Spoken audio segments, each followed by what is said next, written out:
Ramona Shelburne, David Dennis Jr., Israel Gutierrez, Kevin Clark. No costumes today, guys? What's up? The Raiders fired Josh McDaniels, bench Jimmy Garoppolo. What it means for Vegas. Texas, could tonight be the night they've been waiting a franchise for after last night's stunning win in Game 4? And the first college football ranking, and whether the allegations of sign stealing should affect Michigan's placement. The photo of Central Michigan leading to a new investigation. And now we've got investigations on investigations, people. It's an investigation centipede. Let's go around the horn. That's a bad costume right there. Nothing suspicious about that at all. We'll get to that in a second. News of the day in the NFL, big changes coming to the Las Vegas Raiders. The team firing coach Josh McDaniels today, firing GM Dave Ziegler today, cleaning house Mr. Belvedere style. And Sunday, they'll be starting Aiden O'Connell at quarterback. They're benching Jimmy Garoppolo. It's the midpoint of the season. Vegas is 3-5. My question, did this need to happen, and where do the Raiders go from here? Around the horn to Kevin Clark. Absolutely, it had to happen. Every personnel decision he made was the wrong one. He's the first coach in history to not make it 2 full seasons in 2 different spots. Over his head coaching career, he did not average 20 points a game offensively. At what point was he going to turn this around? He is one of the worst hires in modern football history, and he should never be spoken of again for a good job in any form. Okay, tell us how you really feel. I think that would be a mute button of a different kind. Israel Gutierrez on this move right now and where it leaves the Raiders. I'm still a little shocked at the Mr. Belvedere reference in 2023, but yes, Play the hits, I baby. think this had to happen as well. I believe, you look at the team that he took on going in, it was a playoff team, and yeah, they were in shambles a little bit after John Gruden, but they were a playoff team. And sometimes you just know when you see it. After a year and a half of this, especially sort of relying on a Jimmy Garoppolo signing and giving him some money, just thinking, oh, he was Tom Brady's backup. I did a good job coaching Tom Brady. Hey, let me go ahead and see if I can work with Jimmy Garoppolo. You just know it when you see it. Your big free agent or your big acquisition in Devontae Adams, super frustrated. And yeah, you have to tear this down because where are the strong pieces? Where are the cornerstones where you're saying, okay, we've got a good franchise here. We've just got to fix maybe the play calling or do this. No, you've got to tear it all down. And I don't know if I can say anything worse about McDaniels than Kevin did, but I think at this point you're going to look and say, yeah, maybe we overestimated him by his connection with Bill Belichick somehow. Okay, so cleaning house like Tony Maselli. And who's the boss? David Dennis Jr. Is this the right move for the Raiders? It's the right move, but it's a move that, they shouldn't have had to make because they shouldn't have been making these decisions in the first place. They're now about to have their 8th coach since 2011. That's a new coach every year and a half for that franchise. And as soon as they hired Josh McDaniels, after having made the playoffs, everybody knew that this was a bad decision. He was 11-17 as a coach that blew up that Denver Broncos franchise and bolted on that Colts franchise before he even got a chance to start when they hired him. Now he's 20-33, and they had a team that was 31st in offense, 32nd in scoring, 30th in rushing. This is supposed to be the offensive guru, and his only solution he had was hire a bunch of Patriots players, including a quarterback who did not pass the physical at the beginning of this season. This was a dumpster fire of Josh McDaniels and that Raider franchise making, and they have only themselves to blame, and I have no clue where they can go to make this better. Tell us how you really feel. Okay, Ramona, the Raiders are your account. Please, it's all yours. You know what you guys have just done, you three? You've done what Al Davis would have done.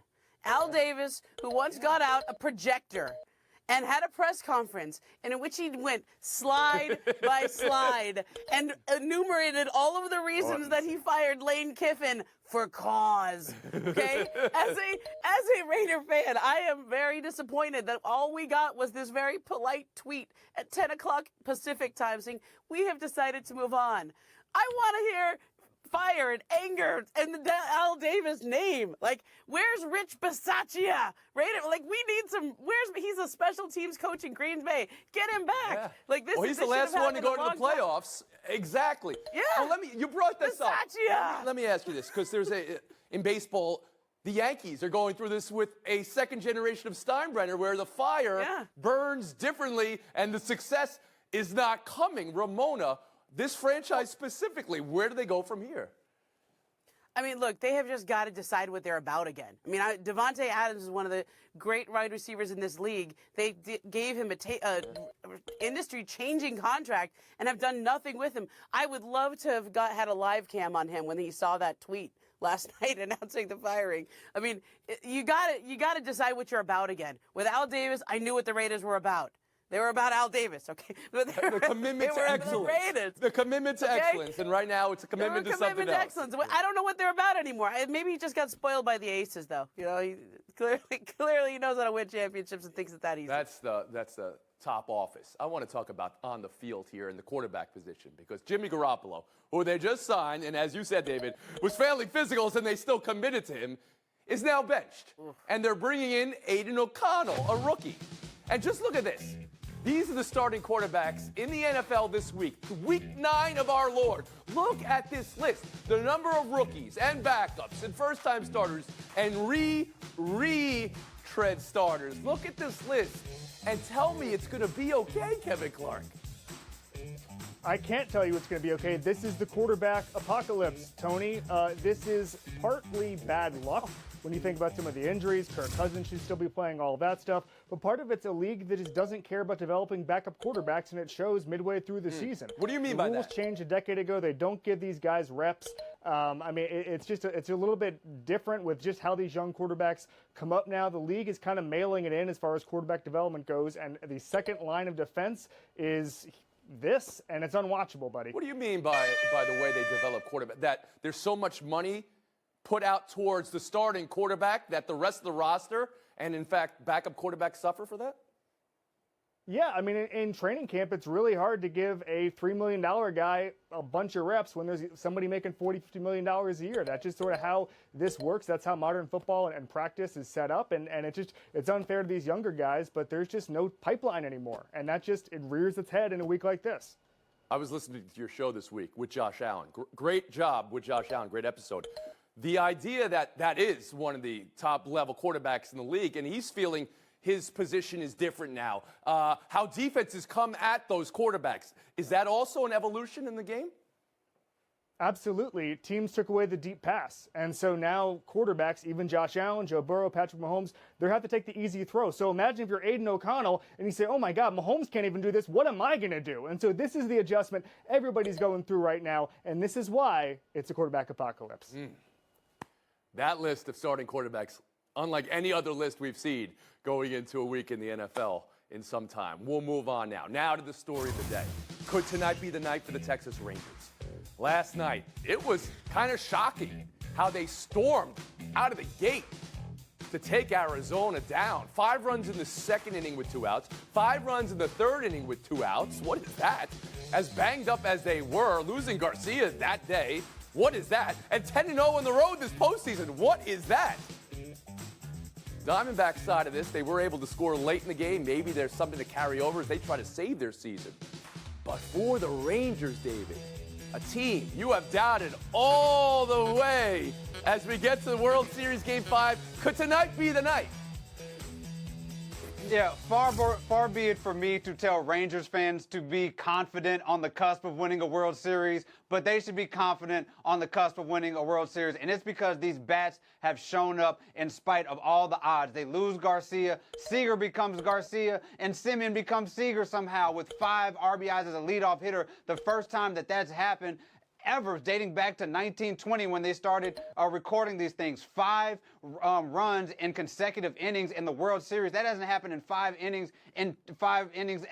innings at all in the course of a World Series game. They have destroyed this Diamondbacks bullpen, which came into this World Series with a 2.94 ERA after, they struggled in the regular season, but they were dominant in October. This Rangers team has figured them out, and I don't see how it can be stopped. So there it is. It took till Game 5 of the World Series. You finally believe in the Texas Rangers. Israel Gutierrez, what are we seeing from a team that to be 10-0 in a postseason, to come back from the injuries they had just the night before? Yeah, I think at the beginning of this game, to answer your question before, how could they get off to such a good start? It might have had a little bit to do with Adalis Garcia talking to them and giving them a little bit of a motivational speech before the game. But I'll give you 3 reasons just in the lineup alone. You've got Josh Jung, the playoff novice, right? Hitting almost 50 points better in the postseason than he did in the regular season, and upping his OPS. You've got Evan Carter, the rookie, who got called up in September and just basically hit the ground running, is doing the exact same thing throughout the postseason. And then you've got Corey Seager, who puts up MVP numbers in the regular season, raises his OPS in the postseason. You've got guys performing better throughout the games that are most important, and they just have such depth in that lineup because of this. So, yeah, that's how they're going to do it. And, yeah, I think they will do it today, sort of complete the undefeated postseason run on the road and just make that sort of their legacy instead of going to a game 6 or 7 and winning it at home. Kevin Clark. I keep hearing Team of Destiny. This is a team of Corey Seager. You mentioned the depth, Izzy. They had 0 RBIs yesterday from hitters 3, 4, 5, 6, Yeah. and yet they scored 11 runs. That has never happened in postseason history. Wow. I would say maybe the D-backs have some sort of case to be made if they can get to Game 7, maybe a bullpen game, but it won't matter. Eovaldi ends this. He's one of the most clutch pitchers in modern postseason history. This is over. So that's it. Watch yourself, Kevin. This is still your rookie season. You're wielding the Bill Plaschke-like over button. You don't go full No one Plaschke. ever wants to go full Bill Plaschke. Ramona Shelburne, please, on tonight. Texas is 1 game away. They've been 1 strike away before. Could tonight be the night? I mean, this is Zach Gallen at home for a team that really has nothing to lose here. Arizona, They won yeah. 84 games, and they're in the World Series. They've kind of blown 2 of these World Series games. One was a bullpen that let it get away. The other was a Christian Walker base running error. So this has been a lot, even though yesterday was 11 runs and they were down and it felt like not a close game. This has actually been a closer World Series that I think people give the Diamondbacks credit for. I don't write them off at all. Okay, all right. So there's a little bit of hope for Arizona. Shelburne 17, Dennis Jr. 13, Gutierrez 10, Clark 29. Taking a break here. Buy or sell on the other side.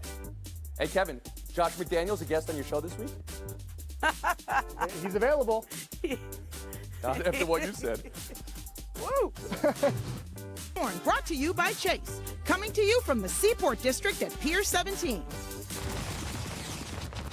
First edition of the college football playoff rankings. Ohio State number 1. Georgia, Michigan, Florida State in playoff position. Then Washington and Oregon in the first 2 spots outside. Israel Gutierrez, what to buy, what to sell in these first rankings. There's not too much to nitpick about. I mean, you could argue that maybe Florida State could be a little bit higher. You could say maybe Michigan's getting a little overrated because of strength of schedule, but that's going to catch up pretty soon. I think what I love about this is there are 5 undefeated teams, and of those 5, Ohio State and Michigan are going to play each other. So the dream of 4 undefeated semifinalists still lives, and that's what I think might happen this year. Kevin Clark? I'm selling the whole thing. It's a TV product until further notice. Tennessee was number 1 last year at this time. A lot of good that did them. Top 15 teams are 83-2 when a 10-point favorite this year. There have been virtually no upset. The season hasn't started yet. I'm waiting for more. Taking a flamethrower to every topic of the show tonight. Yeah. Ramona Shelburne. Look, of the top 12 teams, 11 of the top 12 in this ranking are going to be in the Big Ten or the SEC next year when we go to a 12-team playoff. So consolidation, 2 super conferences already pretty much here. And David Dennis Jr., your takeaway? Yeah, I'm selling any outrage over this, in spite of the fact, Kevin Clark, I tend to like TV products here and there every once in a while, so it's not a bad thing. But I think overall, the rankings will be, they'll work themselves out. There's a little bit of gripe that my Atlanta folks have with Georgia, but they haven't played a top 25 team, and their schedule's been pretty weak so far, so it'll work itself out. Looking at your score right now, David, tell me how you feel about TV products in about 3 minutes. During the show last night, by the way, let's talk about this. Boo Corrigan, who was perfectly named to be doing this on Halloween. He's like, this is my busy season. This is my Super Bowl. Boo Corrigan. He had to address Michigan's alleged sign stealing when asked by Reese Davis. Corrigan said it doesn't affect the rankings for Michigan. It's an NCAA issue, not a CFP issue. So, we've talked about the allegations for weeks now. Some said it was a big deal. Some said, where's the beef? Well, here's some new beef. This video now, what appears to be Michigan assistant Connor Stallions, somehow, some way, on the sidelines of another team, It appears that way. Wearing Central Michigan gear? It appears that way. A bench credential and sunglasses at night? It appears that way. Central Michigan coach Jim McElwain says they have no idea how this happened. There's an investigation there now. David, does this put things into a whole nother category for you? Yeah, this puts things to another level. Previously, when you thought they were getting tickets on StubHub and just sitting in the stands, that's one thing. But you do this whole Scooby-Doo sideline thing in disguise where you're pretending to be a staff member at some other team to spy on somebody. That's just Bush League, and it also puts the coach of CMU in a bad position because he worked with Harbaugh before. And now you're wondering, if he had something to do with this. So he has to do a press conference to defend himself. It just seems like all bad business, and it does escalate things to a different level. Gutierrez? Yeah, I did not think I'd be talking Stallions on 2 shows in a row. But this one, you talk about an NCAA issue, a CFP issue. This, to me, is an LOL issue. I mean, you look at those videos and the hiding and it's a low sort of rent cheating, if you will. Like, you're going to the other sideline and doing it in the most obvious way. I find it to be embarrassing for them, but I also feel like it's not going to affect this season anymore. If anything, you got to have a coach that says, hey, is everybody on our staff on the sideline? There's no extra people? Okay, we're good. And then you just move on Kevin from there. Clark, But the idea. It is something that they should definitely get in trouble for. An opposing team's assistant coach is on the sidelines of a team wearing a press credential and a hat and everything. Go ahead. Yeah, they hired Coach Dwight Schrute. That's what this is. And we're going to see now a new level of seriousness. If Michigan is the team that they've said they've been for the past few decades, they should start the process of maybe looking for a new coach, if this is what it appears to be. If they're comfortable just saying this is not a big deal and being like every other college football program in the country, like my beloved Miami Hurricanes, we can get over a scandal, that's fine. But they just can't have the moral high ground anymore after this. This is a new level, a whole new ball game. This is a wild scandal. And Ramona Shelburne. I gotta be honest, my take this entire scandal has been they're scouting. I mean, I sit next to NBA scouts at every game. They have a clipboard, they write down the play calls. Well, you understand, there is, of course, scouting. There is game film sent to every team the week before, and you get to literally see the plays on the field. But you have to admit now, and I've thought this was no beef for a while. Right? You have to admit this is different. Okay, but Israel and I do sideline reporting. Do you know what you do? You go run over to the huddle and you kind of like listen in, like you're just like a reporter. Of course stuff. you can you do don't that. Get anything out of it. There's not much there. I mean, you hear the guy, okay, guys, get back on defense. No, you could say get different play calls, change your play signals. You can say that, but the idea you're allegedly could be impersonating being an assistant on a different team to get on the sidelines, that's beyond the pale. But let me ask you this. I mean, they're not going to stop him Do if he you wants think in the the locker CFP room? rankings should reflect the cloud of this scandal, David? No, I don't think the CFP rankings should reflect this. This is an NCAA situation, so there's 2 sort of entities here. But to Ramona's point, we can quibble, and Izzy's point a little bit, we can quibble about the legality of this. But anytime you put on a fake mustache and shades, you are doing something wrong, and so that needs to be handled. I didn't see. Was the mustache fake? Israel, last word after the horn. Yeah, there are coaches everywhere trying to take advantage of the rules, trying to find loopholes, and they probably have cheated a little bit. Even they are looking at this and saying, come on, guys, you're making all of us look bad this way, and therefore they should be punished. Our 2 sideline reporters can go listen into the huddle for PTI right now. We're going to do a Visine situation. We're going to get the red out. David Dennis Jr., Kevin Clark. Showdown next. TV products are great, Tony. David Dennis Jr., Kevin Clark, good luck in Showdown. Spurs 115, Suns 114. San Antonio came back from 20 down. The last minute was wild. Victor Wembanyama putback dunk. Keldon Johnson, a steal of Durant, and the go-ahead bucket. And then Durant had a look here for what would have been the game winner. Couldn't get it to drop. The new look San Antonio Spurs 2-2. You have a takeaway from this game, David? Yeah, I'm going to hold off on the Suns and the way that they're playing considering the injuries that they have. But I'm really impressed with Wemby, who kept his composure after his first head-to-head battle with his idol, which is considering this is me and Kevin Clark's first showdown, is something I think he can relate to right now as well. Go ahead, Casey. Wemby is the most efficient player in basketball in the fourth quarter. He's ahead of schedule somehow. This is not about the Suns. They were shorthanded, but if it's a miracle and it goes viral that Kevin Durant can shoot over him, that's a good sign. Wemby's here, guys. I didn't see that stat. He's the most efficient player in the fourth quarter in the entire NBA through 4 games. We'll split the point then. We'll move on. Showdown 2, fill in the blank here. James Harden's entrance into the Clippers locker room after his trade. You're taking a look at it. His entrance was what, Casey? Awkward. You need 3 phones, by the way, to request all of those trades. This was like seeing a high school friend at college, and you got to say, oh, I got to see this person. I got to shout this person out. I don't really want to say hi, but I know him. That's what that was. High school friend at college. David Dennis Jr. Yeah, shout out to the 3 phones. I think you get 1 phone for every team that you joined in the course of 8 months. So he's just holding on to those. Who doesn't take a paperclip with them when they get a new job? I like the 3 trade the man, 3 phone line better. And that means Kevin Clark's getting the 30 seconds of face time. It's been 31 weeks since Evan Gerskovich, the Wall Street Journal reporter, was detained in Russia for nothing more than doing journalism. Last week, it would have been Evan's 32nd birthday. This is a cause near and dear to my heart. My wife is a colleague of Evan's at the Wall Street Journal. I'm a former Wall Street Journal reporter. Bring Evan home. Keep his name in the headlines. Keep up the pressure. We love you, Evan. Thank you for that, Kevin Clark. Thank you for today. 23.5 hour break. We'll see you guys tomorrow around the horn.